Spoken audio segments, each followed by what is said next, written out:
guys, what's up? I'm CJ and welcome back to my galaxy. Today we're discussing Percy Jackson. As you can tell by the title, I know nothing about Percy Jackson. I watched the TV series that recently came out and I remember watching the movies, but there is a very vague recollection of it. I remember being very bored. I'm sorry for any movie fans. I know for a fact that they are far and few between. However, I haven't read the books, so the large fandom that knows what's going on and knows all the context of the series, I don't know all that much about it. I have a friend who's a huge fan, or at least was a huge fan growing up, of the books.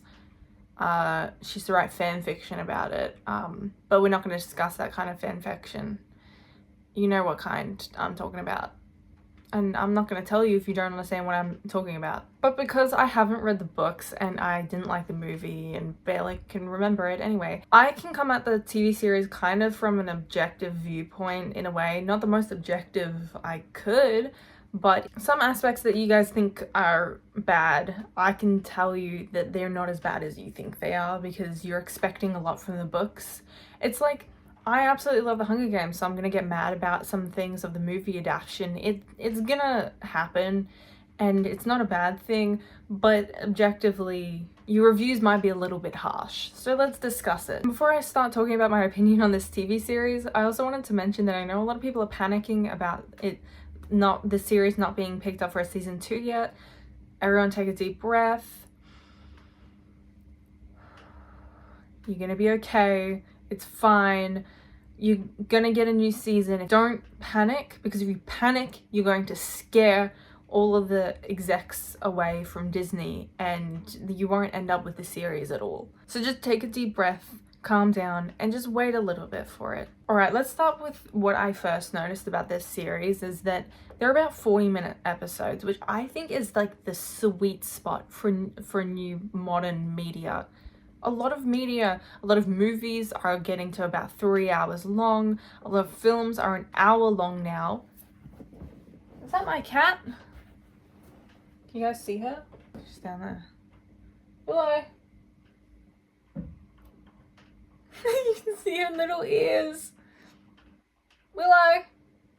As I was saying, TV series episodes are getting to be about an hour long, and I think that's just the film industry getting a bit too much of an ego. You can get a lot more episodes out of it if you split them up into like 20 to 40-minute episodes, depending on what the genre of the film is. For this particular Percy Jackson series, 40 minutes was really good in my personal opinion. I think they got through things pretty well, especially as far as I know, each episode is about 1 chapter long. I don't know if there's actually 8 chapters in the books or if there's more, if it's like a 2 chapter per episode thing, but it's about a chapter per episode. And you can really tell that it is like set out like a book, which I think is really good, and I would like to see that from more book to film adaptations. These 40-minute episodes meant that we spent enough time on each scene, but we didn't spend too much time on each of the scenes. The pacing was still a little bit off on each of the episodes, but I think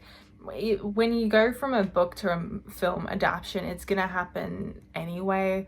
It's kind of a given. It's not going to be absolutely perfect, and that there's just some things lost in translation that it gets a bit messy by the time it gets to film. It could be better, and I think there are ways that they could have made it better, but I can see how they could have gone wrong and why. One thing I liked about each of the episodes was they're introduced to a piece of Greek mythology or a Greek god that we had enough time to sit and understand who each of these people were. I personally did have to look up a couple of them because I do not understand Greek mythology anyway, and even when they described it to me, I was like, oh, I didn't really pick up on that, but they were explicit with it for a reason, and I think it's just me that had a problem with that, and that's why I'm saying it's good, because when you kind of just meet in the middle of it, of me being really dumb and having to look it up and what they actually gave us in information and me in the middle, it's pretty decent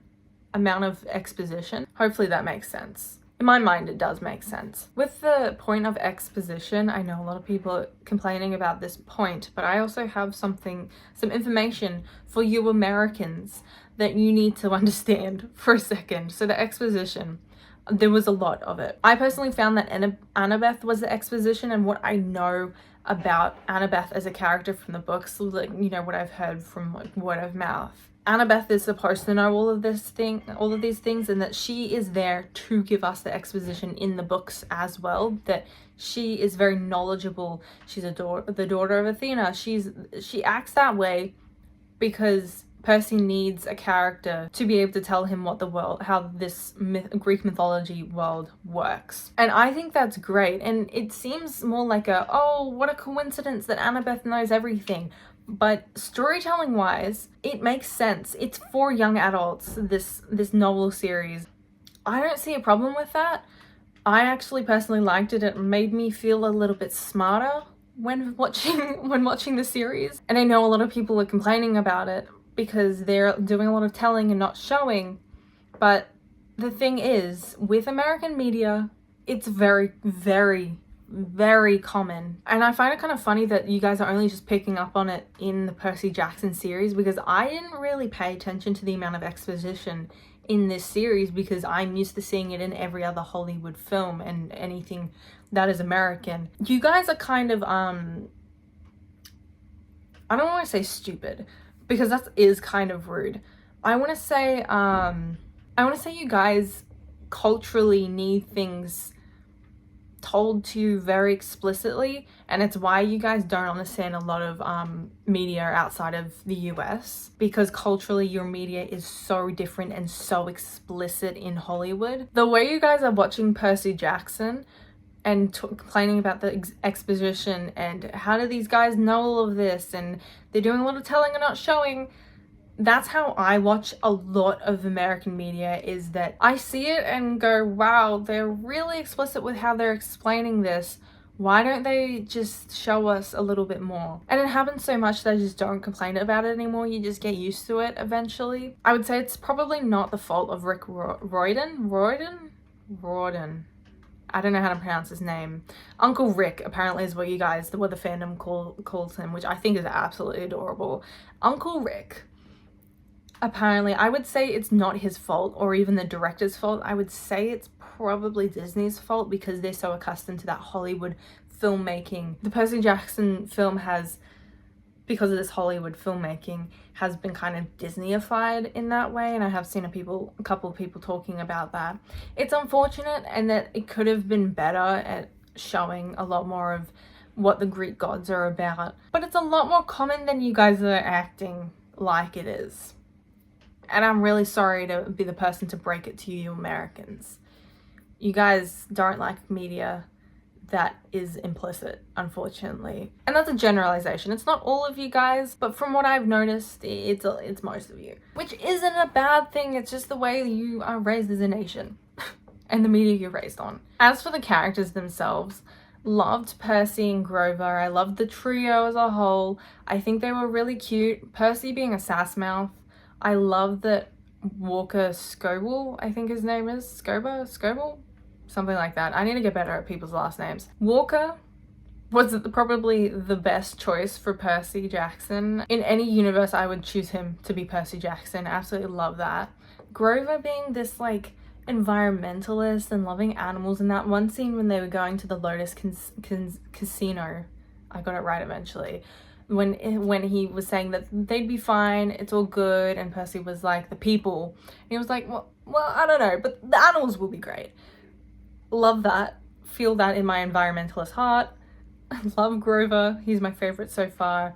I feel like the CGI was actually all put into Grover's legs as well, because they did look pretty good, but the rest of the CGI in the series was so bad that the whole budget definitely went into those CGI legs to make them look realistic. As for Annabeth, I have like one complaint, and I feel like it's more about like a director's fault than the actor of Annabeth. I don't know her name, but if you guys want to tell me the actors of Grover and Annabeth down below, I could probably look it up, but I'm lazy. So Annabeth, I've written down on my notes, she's a bit breathy between her lines when she's being really dramatic. She has it when I saw everything line when she takes off the hat, because she was invisible between the fight with Percy and Luke.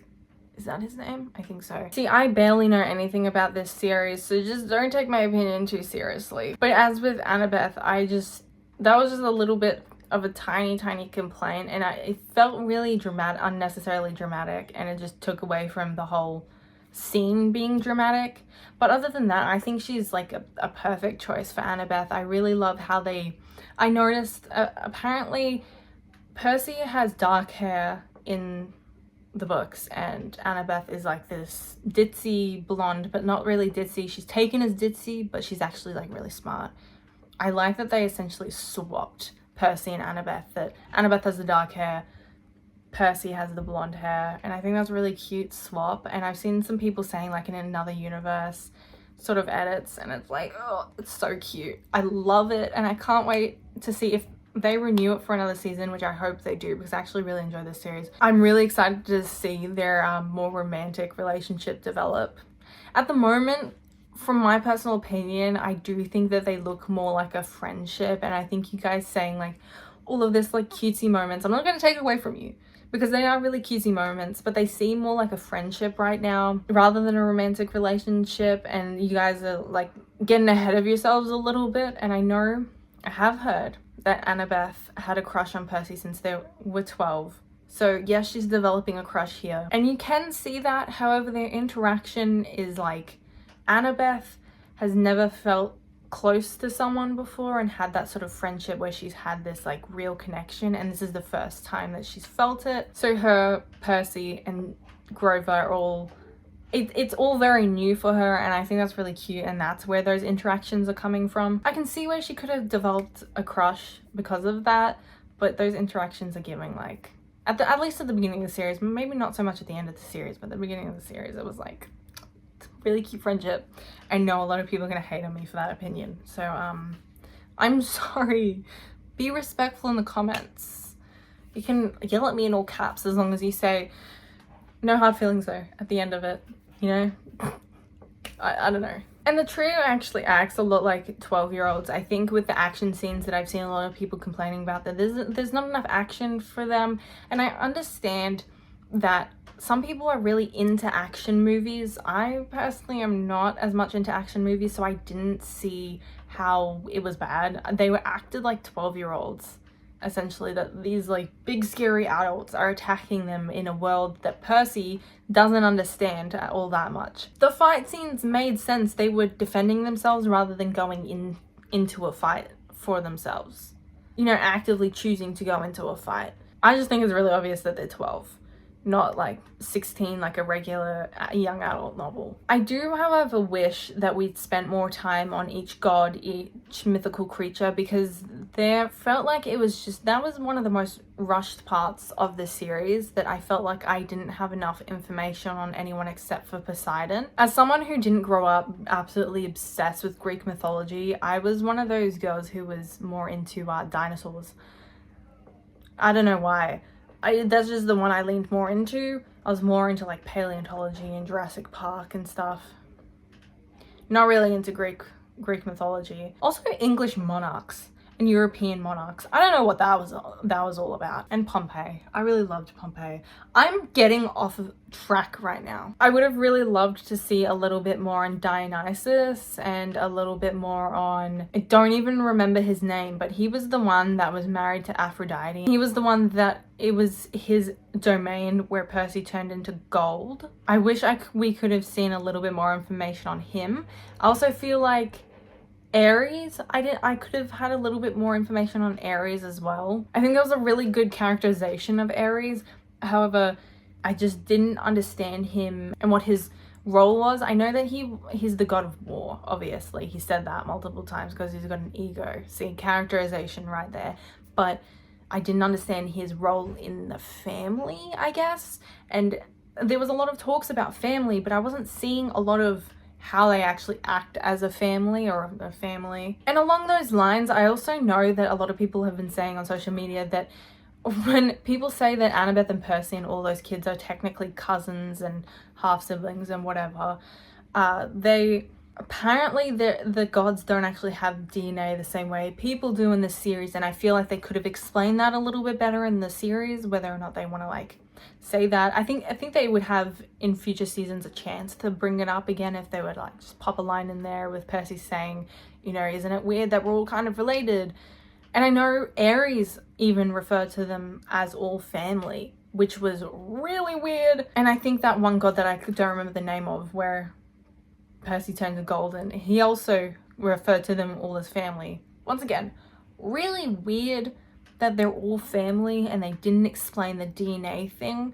I just want them to just put a little line in there for a future season saying, with Percy just saying, hey, isn't it a little bit weird that we're all related, and then someone explaining the DNA thing and that they're technically not married, because that, as much as it's weirdly incestuous, I think he can get away with that. And I know a lot of people in the fandom just agree with that, and if you guys in the fandom are willing to agree with that, then I'm willing to agree with that as well. Greek mythology is very incestuous anyway, so, you know, if we can ignore that, may as well ignore the rest of it. As for the ending of the whole season, I found it really cute that they were going away and they hugged and talked about where they were going for the summer or the rest of the year, and Percy came back to New York with his mum. Annabeth went and saw her dad for the first time in years, and Grover went on his little quest. I wish we could have gotten more information on Grover's quest, because I didn't understand Grover and exactly what he was doing there, I guess. I know that he's a satyr, I think that's how you pronounce it, and that he's supposed to protect the half-bloods getting to the camp, and he goes on quests and stuff. But I feel like we could have just spent a little bit more time on Grover and who he was, what his motivations were. I love Grover. He's my favorite character so far. So just seeing more of him would have been really cute and really nice. But the ending overall was just really nice. I really liked the ending. If that's how the novel ends, then great. I don't see a problem with how the ending was. I know in the movies, Thalia, that's how they pronounce it in the TV series, so that's what we're going with. Thalia in the movies comes back to life. I'm not really sure why they would have changed that in the movies if it doesn't happen in the books. Doesn't really make any sense, because I just don't even know why they would do that if it doesn't exist. Thalia remaining a tree makes a little bit more sense to me in my head. And I don't know how to explain it. It just makes more sense. And that is the one thing I remember from the movies, is Thalia coming back to life. I don't know why that's what I remember, but it is. And something about a Cyclops as well. I don't know what that's about. And something about a Cyclops brother. I don't know. But at the end of the series, I am left with a couple of questions. First of all, didn't realize Camp Half-Blood was just a summer thing, like in real life American camps. We don't really do summer camps here. Well, I think we kind of do, but not like to the extent that America does. I thought the whole reason of Camp Half-Blood was to protect them all year round. Didn't realize they like left and came back. So what do they do when they like, do they come back the next year and realize a lot of them are dead because they have no protection in the outside world? What do they do? I don't understand. And the biggest question I have is, why is Olympus in America? This is Greek mythology. Greece itself is an actual country. Uncle Rick. What are you thinking? What were you thinking? And I know this is his fault. Like, why? Are the gates all over the world to get to Olympus? I'm a little bit confused. Why do they all reside in America? I heard apparently they follow around the like world superpowers, that if that particular country is the strongest out of all of them, that's where they go to, which is a little bit weird once again because it's Greek mythology, Greece. But you know, at the time when Rick Riordan was writing the novel, maybe the US was, you know, the most powerful country, but it isn't quite as powerful anymore. So it still doesn't really make sense in a modern context, but you know, that's how the book was written. So I guess my question was answered. But once again, Still don't get it. Apparently America is the center of the universe. Overall, I really love this series. I think that I would definitely watch a season 2 and all the way up until I finish the book series of all the seasons. I know a lot of people are complaining about it, but it was objectively speaking, from someone who barely remembers the movies, who hasn't read the books, I think it's a really cute little series, and you get to watch these little kids grow up and their characters grow up. I think it's really cute and I really like it. I would love to see a season 2. I'm really hoping they renew it for a second season. Everyone petition for a second season, because, you know, if too many people complain, we need to be louder than the people who complain so they don't cancel it. Anyways, guys, that is the end of the video. Let me know down in the comments below, did I not understand anything from the TV series? Is there any hot takes that I had because I haven't read the books? I know when I review the Hunger Games and see people who haven't read the books for the Hunger Games, I get really frustrated. I'm like, it's so obvious you haven't read the books. So if you want to be frustrated that I've missed something from the show, in the comments down below, let me know. Please like and subscribe for future content. I post a lot about the Hunger Games, new media, new films coming out, and like Percy Jackson. I also review books and annotate books like the Hunger Games. At the moment, I'm obsessed with the Hunger Games, so that's kind of what's going on my channel at the moment. If there's any shows you would like me to review or movies that have recently come out, please let me know in the comments down below. Once again, I hope you guys enjoyed this video. But I've been CJ, and I'll see you guys in the next video. Bye!